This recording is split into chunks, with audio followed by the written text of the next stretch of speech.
heavy girl everyone walked right past, until the city's most ruthless crime boss decided she was his. Now the men who laughed at her are begging for their lives, and the girl nobody wanted has become the prize he'll kill to keep. Claire Jenkins knew the unspoken rules of corporate galas. Stand near the walls, hold a drink to look occupied, and never ever draw attention to yourself.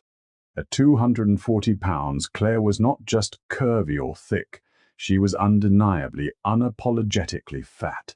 In the sleek, hyper-competitive world of Chicago's high-end logistics industry, where the women starved themselves to fit into size 2 Armani suits, and the men measured their worth in Rolexes, Claire was an anomaly. She was a brilliant senior accountant at Rossi Imports, but to her colleagues, she was just the punchline to a cruel joke.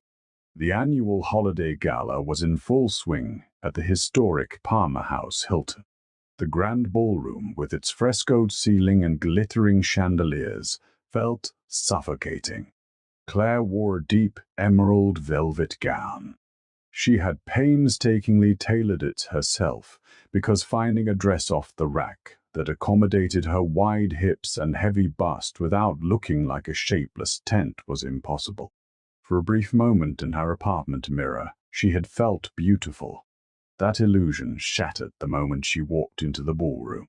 She had retreated to a small cocktail table near the buffet, trying to blend into the shadows when the voices drifted over. They were loud, slurred with premium gin, and intentionally cruel.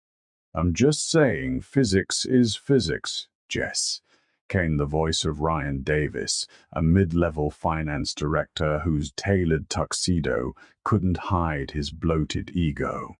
Jessica Arrington, the lead HR director, giggled into her champagne flute. "Ryan, stop. She's going to hear you." "Let her," Ryan scoffed, leaning against a pillar. "Look at her hovering by the buffet. It's like a moth to a flame. I've got $500 right now that says if she sits on one of those antique Chiavari chairs, the legs snap. Any takers?" The small group of junior executives around them erupted into muffled, cruel laughter. Claire's blood ran cold. The heavy velvet of her dress suddenly felt like a lead blanket. The heat of humiliation crept up her thick neck, flushing her cheeks bright red. She wanted the polished marble floor to open up and swallow her whole.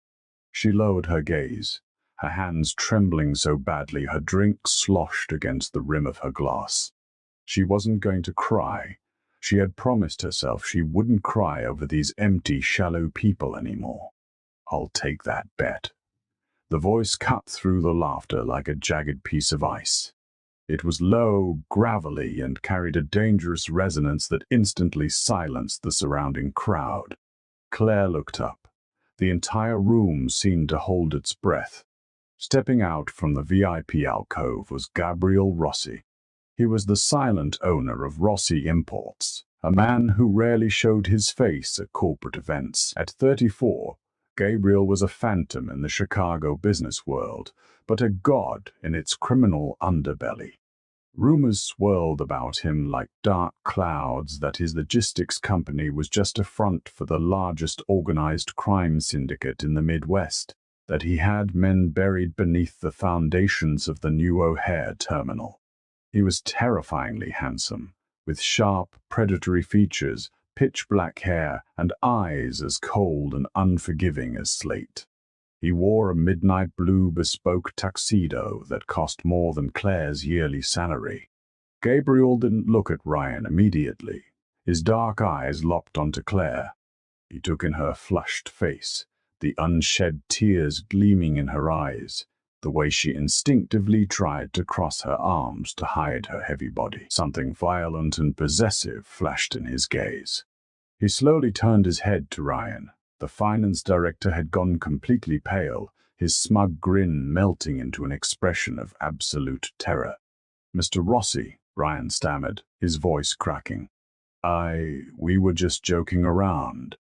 "A joke," Gabriel repeated, taking a slow, deliberate step toward Ryan. The crowd parted for him, as if he were parting the Red Sea. Explain the punchline to me, Ryan. I want to laugh. Sir, Gabriel reached out, his large, scarred hand grabbing the collar of Ryan's tuxedo. With a terrifying show of brute strength, he slammed the man backward into the gilded plaster pillar. The sound echoed through the silent ballroom. Jessica shrieked, covering her mouth. You think her body is a joke? Gabriel's voice was a lethal whisper, but in the dead silence of the room, everyone heard it. You think the woman I've chosen is something for you to place bets on? Claire gasped. The room began to spin. The woman he's chosen, she had never spoken a single word to Gabriel Rossi in her life. She was just an accountant on the 4th floor. I didn't know, Mr. Ray. Rossi, I swear to God I didn't know she was yours. Ryan sobbed, his feet dangling slightly off the ground as Gabriel held him by the throat. She is the air I breathe, Gabriel snarled, his grip tightening. And you are polluting it. Gabriel dropped Ryan to the floor. The man collapsed, gasping for air, clutching his throat. Gabriel casually adjusted his cuffs, his eyes completely devoid of mercy. He looked at 2 burly men standing near the exit, his security. Take him, Gabriel ordered quietly. Make sure he understands the gravity of disrespecting my future wife. He doesn't work for me anymore, and if I see his face in Chicago again, he won't have a face left. The 2 guards hauled a weeping Ryan out of the ballroom. Nobody moved. Nobody breathed. Gabriel turned his back on the terrified executives and walked straight toward Claire. Her heart hammered wildly against her ribs. She felt massive, clumsy, and entirely out of her depth as this terrifying, beautiful man approached her. He stopped inches from her.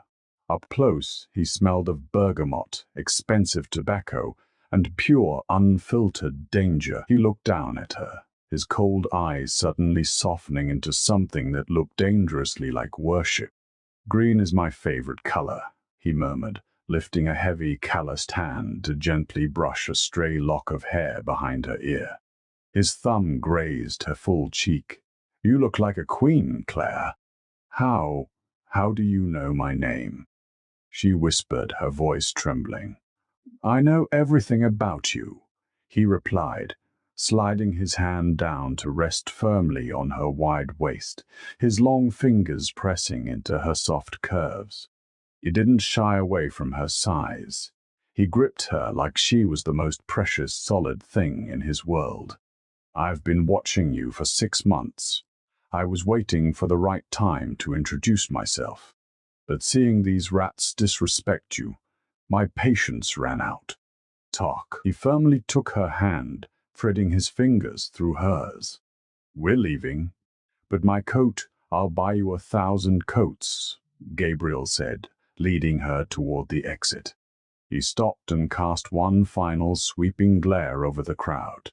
Listen to me closely. Claire Jenkins is untouchable.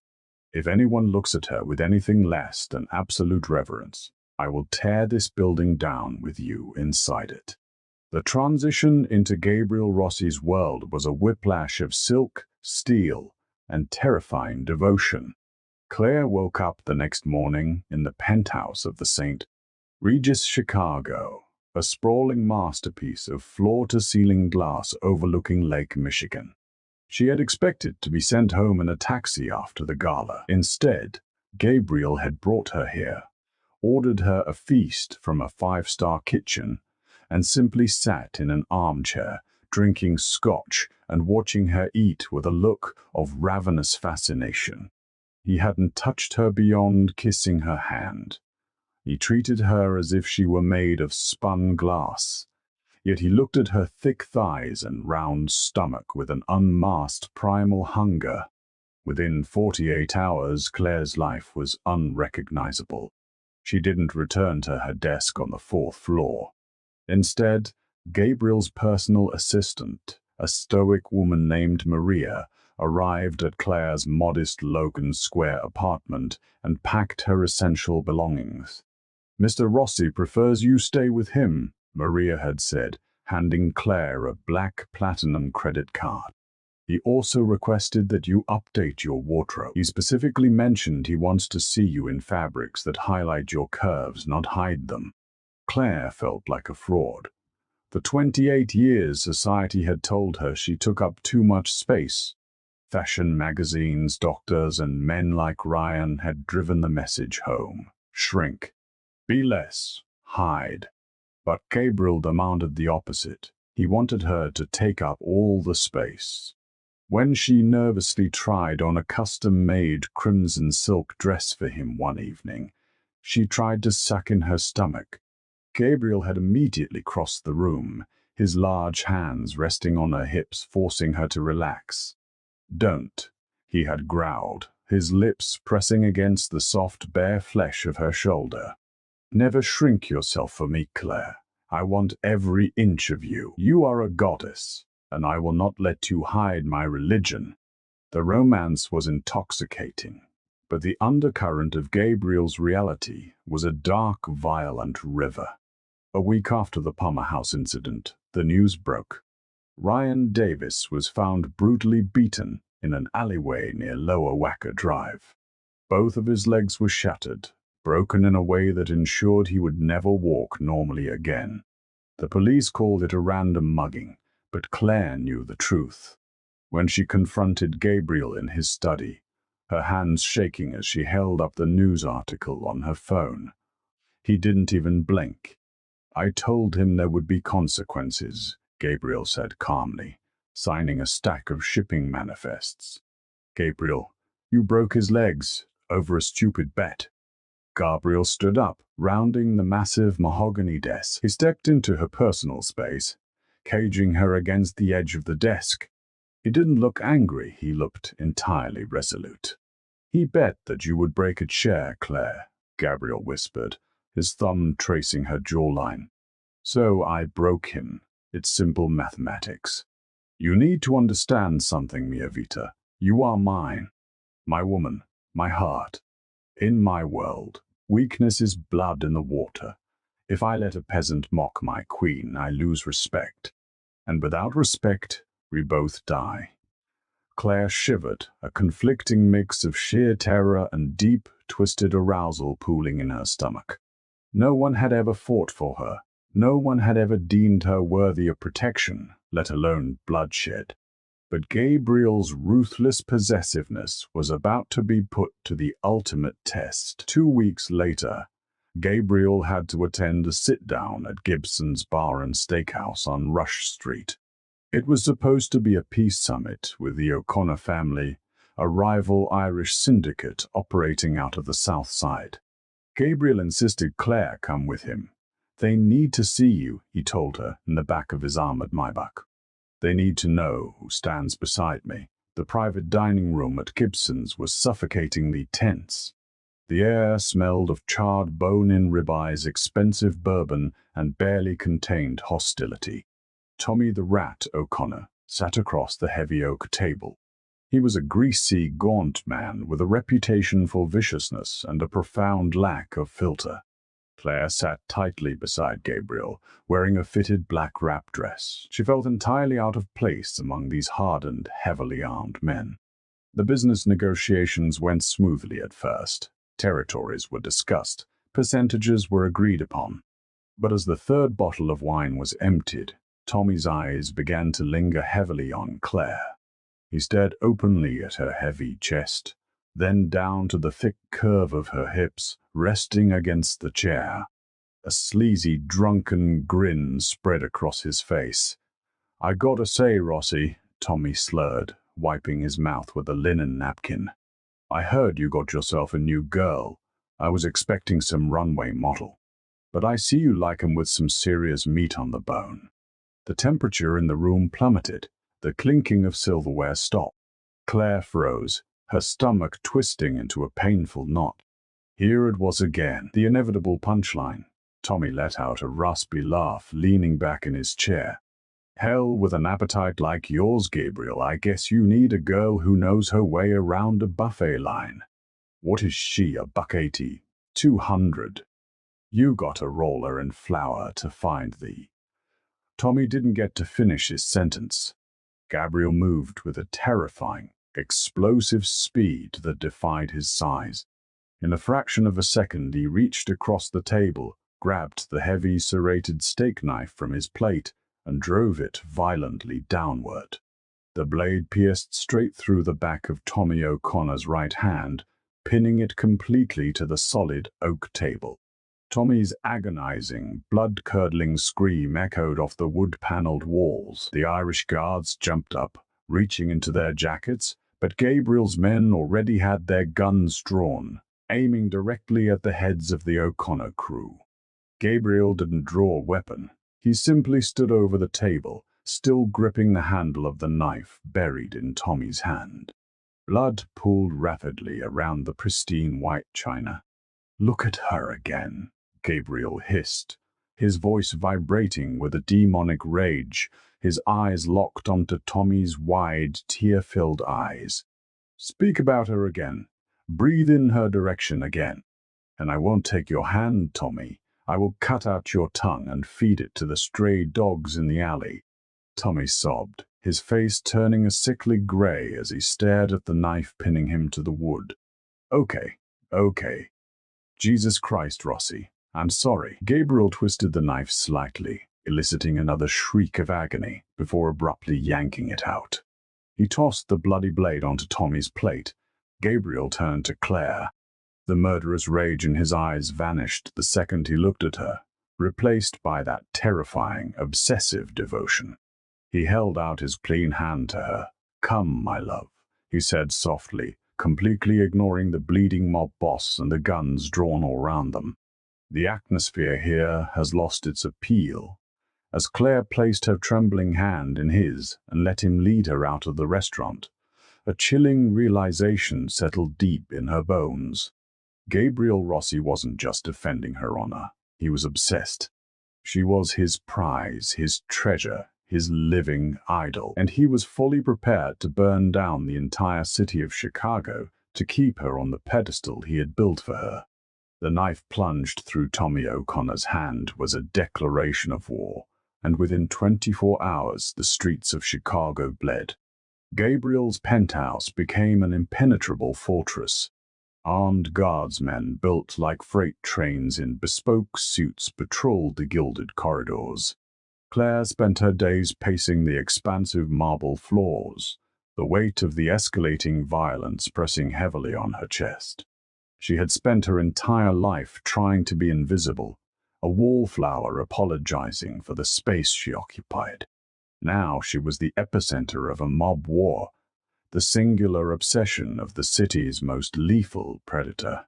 Late one Tuesday night, the strain finally broke her. Unable to sleep, Claire retreated to the massive, state-of-the-art kitchen. She was stress-baking, covered in flour, vigorously kneading a massive mound of brioche dough. She wore only one of Gabriel's oversized black silk dress shirts, the fabric clinging to her generous curves, her thick thighs bare against the cold floor. She was crying softly, the tears sliding down her flushed cheeks. "You're weeping over the flour, Mia Regina." Claire jumped. Gabriel was leaning against the mahogany doorframe, his tie undone, looking exhausted but fiercely alert. He moved across the kitchen with the silent grace of a panther, coming to stand right behind her. He wrapped his massive arms around her wide waist, burying his face in the crook of her neck. He inhaled deeply, as if her scent of vanilla and fear was the only oxygen left in the world. "Gabriel, people are dying," Claire whispered, her voice cracking. "I saw the news. A warehouse blew up in the South Loop. You haven't slept in 3 days. All of this because of me, because Tommy made a joke about my weight." Gabriel spun her around. His hands gripped her thick upper arms, not to hurt her, but to ground her. "Do not ever say that. Do not diminish what you are to me. They didn't insult your weight, Claire. They insulted my soul. They looked at the only pure thing in my filthy life and tried to drag it into the mud." He pulled her flush against his chest. He loved how soft she was, how perfectly she yielded to his hard edges. You think you're a burden? You think you take up too much room? Claire, I want to build a world where you are the sun, and everyone else is just orbiting you." The O'Connors were dead the moment Tommy opened his mouth. "I'm just doing the paperwork." Despite the sweetness of his dark devotion, the reality of their situation was closing in. Declan O'Connor, Tommy's older and far more cunning brother, had taken control of the Irish syndicate. Declan knew he couldn't hit Gabriel directly, so he aimed for the one thing Gabriel had explicitly marked as his weakness. The following Thursday, Claire begged for a semblance of normalcy. She just wanted a coffee from her favorite artisanal cafe in Wicker Park. Gabriel reluctantly agreed, sending his top enforcer, Leo, and 3 other armed men with her. The cafe was quiet, smelling of roasted beans and impending rain. Claire stood at the counter, paying for her latte, feeling a fleeting sense of her old, boring life. But the illusion shattered in an instant. A black SUV violently hopped the curb, smashing through the front plate glass window of the cafe. Glass exploded inward like shrapnel. People screamed. "Get down!" Leo roared, drawing his weapon as 3 men in tactical gear poured out of the SUV, semi-automatic rifles raised. Gunfire erupted, deafening and chaotic. The air filled with pulverized drywall and the acrid smell of gunpowder. Leo pushed Claire behind the heavy oak counter, returning fire with lethal precision, dropping the first attacker immediately. But there were too many. One of the hitmen managed to flank the counter. He was a hulking brute with a scarred face. He spotted Claire huddled on the floor. "Grab the fat bitch," another voice yelled from the front. "Declan wants her alive." The hitman lunged, grabbing Claire by the hair. She screamed in pain, desperately clawing at his tactical vest. "Come on, you heavy cow, move." The hitman grunted, struggling to haul her upward. He severely underestimated her solid mass and the sudden fierce will to live that Gabriel had ignited within her. Claire didn't shrink. She didn't let herself be dragged. Instead, she used the very body society had mocked to fight back. As the man yanked her forward, she planted her heavy boots firmly on the floor and threw all 240 pounds of her weight backward, dropping her center of gravity. The sudden shift broke the hitman's grip and sent him stumbling forward off balance. Before he could recover, Claire grabbed a boiling hot carafe of drip coffee from the lower shelf and hurled it directly into his face. The man shrieked, dropping his weapon and clutching his blistering skin. Claire didn't hesitate. She scrambled past him just as the front doors were completely blown off their hinges. Through the smoke and dust, Gabriel Rossi walked in.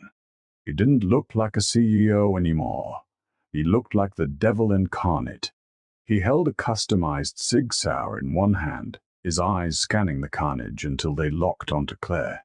Seeing her covered in dust but unharmed, his rigid shoulders dropped a fraction of an inch, but his eyes burned with a murderous hellfire. The remaining O'Connor hitmen realized too late who had just entered the building. Before they could aim, Gabriel and his backup team executed them with chilling mechanical efficiency. Gabriel stepped over a bleeding body, walking straight to the hitman writhing on the floor with a burned face. The man looked up, pure terror bleeding through his agony as Gabriel pointed the barrel of his gun directly between his eyes. "Who sent you?" Gabriel asked, his voice dead of all emotion. "Declan. Declan O'Connor." The man sobbed. "He said you were weak because of her. He said she was just a fat joke." Gabriel didn't say another word. He pulled the trigger. The gunshot echoed in the ruined cafe. Gabriel holstered his weapon and turned to Claire. He crossed the debris-filled floor, falling to his knees right there in the shattered glass. He wrapped his arms around her waist, burying his face in her stomach, holding on to her as if she were a life raft in a violent storm. "I'm okay," Claire sobbed, burying her hands in his thick dark hair. "I fought back, Gabriel. I didn't let them take me." Gabriel looked up at her, wiping a streak of dust from her cheek. "I know, my queen.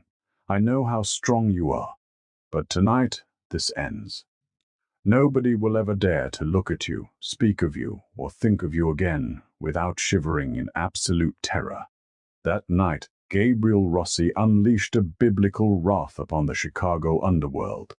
He didn't just send a message, he eradicated the messengers entirely. While Claire was safely secured in a subterranean panic room beneath the penthouse, surrounded by a dozen heavily armed guards, Gabriel and his men systematically dismantled the O'Connor empire.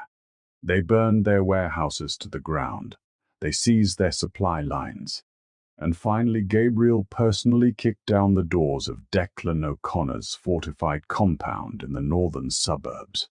The details of what happened inside that compound were never printed in the papers, but by dawn, the O'Connor syndicate had ceased to exist. Declan O'Connor was gone, erased from the city's map, and Gabriel had reclaimed his throne only this time. He was leaving room beside it. 6 months later, the dust had settled. Rossi Imports was more powerful than ever, its absolute dominion over the city undisputed. The terror of Gabriel's retribution had rippled through every boardroom, every dark alley, and every elite country club in the Midwest. The annual spring gala for the Chicago Commerce Board was being held at the Field Museum. It was the premier event of the season, a gathering of the city's political elite and corporate titans. A hush fell over the Grand Stanley Field Hall as Gabriel Rossi arrived. He wore a sharp, custom-tailored charcoal suit, exuding an aura of absolute terrifying command.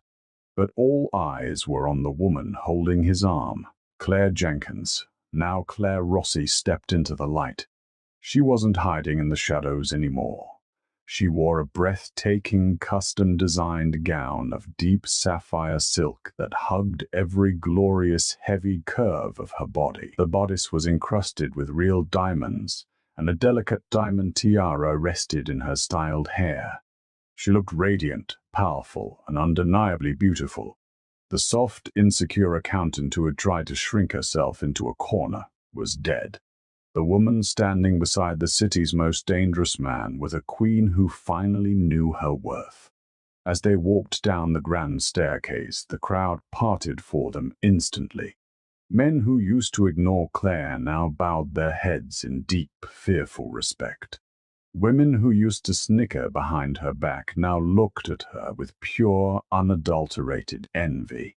They spotted Jessica Arrington, the HR director, who had laughed at Ryan's cruel joke a year ago standing near a dinosaur exhibit. Jessica went deathly pale, her champagne glass trembling so violently the liquid spilled onto her dress. She quickly looked down, too terrified to even make eye contact with Claire. Claire felt a smirk tug at the corner of her lips. She didn't feel the need for petty revenge. Their terror was enough. Gabriel's hand rested securely on the small of her back, his thumb rubbing soothing, possessive circles against her spine. "Look at them," Gabriel murmured in her ear, his deep voice vibrating against her skin. "They are looking at a goddess, and they know it." "They're looking at you, Gabriel," she teased softly, leaning her heavy body comfortably against his side. "They're terrified of you. Good," Gabriel said, stopping near the center of the hall. He turned to face her, completely ignoring the hundreds of powerful people watching them. He reached out, his hands cupping her full, round cheeks. "Let them fear me. Let them know that I am the monster in the dark. But let them also know that the monster only bows to one person." He leaned down and kissed her, deeply and passionately, right there in the middle of the gala. It was a claim, a warning, and a promise all wrapped into one. Claire kissed him back, wrapping her arms around his broad shoulders, feeling the heavy, solid reality of his love. When he pulled away, Gabriel kept his arm wrapped tightly around her thick waist. He surveyed the room, his cold, slate-gray eyes daring anyone to challenge them. No one did. She had been the heavy girl everyone rejected, the punchline, the afterthought. But Gabriel Rossi had seen the masterpiece beneath the world's cruelty. He had claimed her, fought for her, and burned a city down to keep her. Claire rested her head against Gabriel's chest, listening to the steady, calm rhythm of his heartbeat. She took a deep breath, letting her body take up all the space it needed, knowing that in Gabriel's arms she was exactly where she belonged. And heaven help the fool whoever tried to tell her otherwise. What did you think of Claire and Gabriel's dark romance? Did Gabriel's ruthless protection go too far? Or is it exactly what the Chicago syndicate deserved for their cruelty? This dramatic story of revenge and absolute devotion